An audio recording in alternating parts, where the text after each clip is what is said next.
The man immortalized in history as Christopher Columbus was born on 26 August 1451 in the Republic of Genoa, Italy. Christopher Columbus had three brothers, Bartolomeo, Giovanni, and Giacomo, and a sister, Bianchinetta. His father, Domenico, was a weaver and tavern keeper whose love of sea travel would significantly influence young Columbus, and his mother, Susanna, a housewife. Little is known of Columbus's early life, but by the time he was 20 years old, he was already experienced at seamanship, having traveled to Iceland and the Aegean Sea, and by 1476, he was entrusted with his command of a trading vessel. He was married to the Portuguese noblewoman Filipa Moniz Perestrello and had a son, Diego, by 1480, and by 1485 was piloting ships to areas along the coast of West Africa in the service of Portugal's trade interests. The climate in which Columbus had grown up was significantly different from that of his parents, in that the kinds of goods Europeans had grown used to were no longer available in the way they had once been. The overland trade routes to the east, known in the modern era as the Silk Road, had been in operation between Europe and China since 130, when it was opened under the Han dynasty. The Silk Road was comprised of numerous routes, parts of which fell under the control of one group or nationality or another at various times in its history. The European explorer Marco Polo traveled the Silk Road and dictated details of it in his book after he returned, which provided later travelers with a kind of guide and also helped them establish distances between Europe and the East. The Silk Road was predominantly controlled by the Mongol Empire until its fall in 1368, after which the Byzantine Empire kept goods flowing in both directions. The Byzantines fell to the Ottoman Turks in 1453, however, who then closed the overland routes and cut European merchants off from Eastern goods.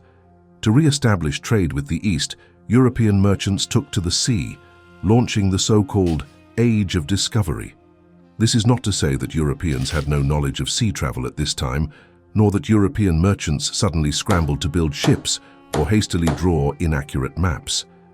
The magnetic compass was known in Europe by 1180, and using ancient texts such as Strabo's geography and Pliny the Elder's natural history, as well as long-established maps, European pilots were able to navigate the waters and continue trade with the East via the Black Sea.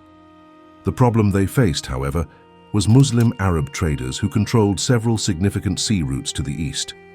Portuguese mariners began looking into other possible sea routes to the east, and one contributor to this effort was the Florentine astrologer and mathematician Paolo dal Pozzo Toscanelli, who had transcribed a map of the world of the ancient geographer Strabo and presented a copy to King Alfonso V of Portugal, suggesting sailing west to reach the China in the east.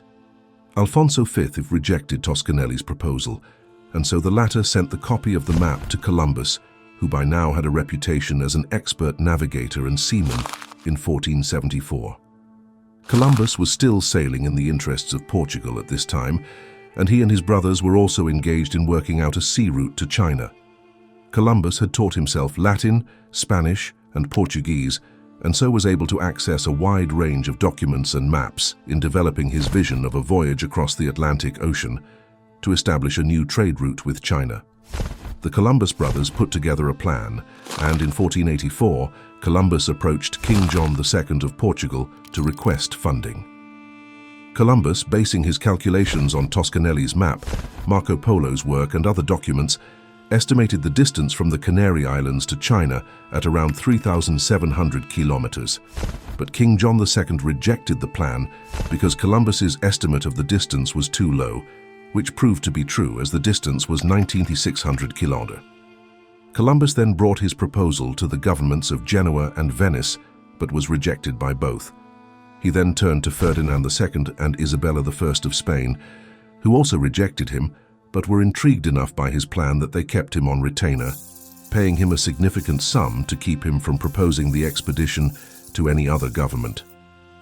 Ferdinand and Isabella were in the midst of their problems, trying to drive the Muslim Arabs, known as the Moors, from their territory in the effort that has since come to be known as the Reconquista, 711-1492. The last stronghold of the Moors at Granada fell in 1492, and afterward, Columbus was granted the 3 ships and funding he had requested. Columbus left port on 3 August 1492 in his famous ships the Nina, Pinta, and Santa Maria. His main objective was reaching China, but it was also made clear that he was to claim any lands not already under a sovereign nation for Spain and to the honor of the Catholic Church. To this end, he was given 2 official documents.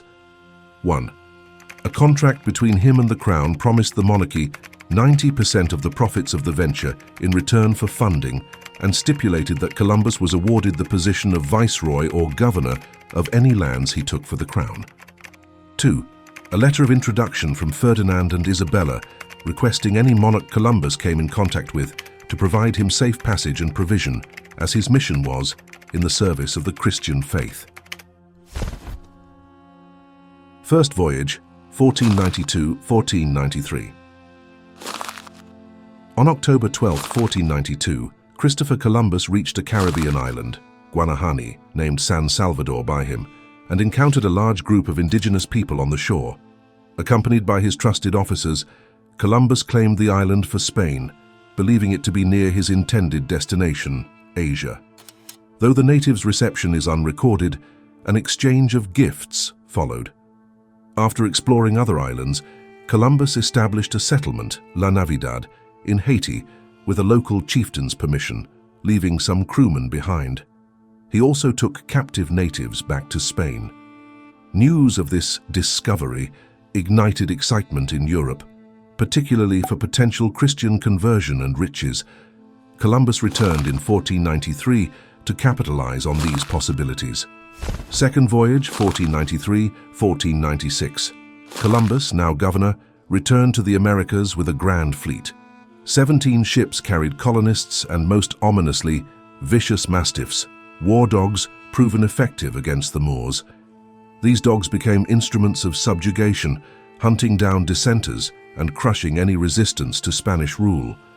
A chilling example unfolded in 1494 upon Columbus's arrival in Jamaica. Facing initial defiance, he unleashed the savage mastiffs. The terrified indigenous force scattered, their resolve shattered. This second voyage marked the brutal dawn of the encomienda system. Colonists seized land, forcing natives to work in exchange for scraps and a deceitful promise of safety. Bartolomé de las Casas, a later chronicler, documented a devastating loss of 50,000 indigenous lives within a year. While modern scholars debate the exact figure, the true toll is undeniably horrific. Stripped of their culture and autonomy, the natives were reduced to a subjugated class.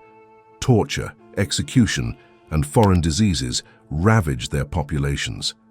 To compound their suffering, many were shipped off to Europe in shackles, further shattering their communities.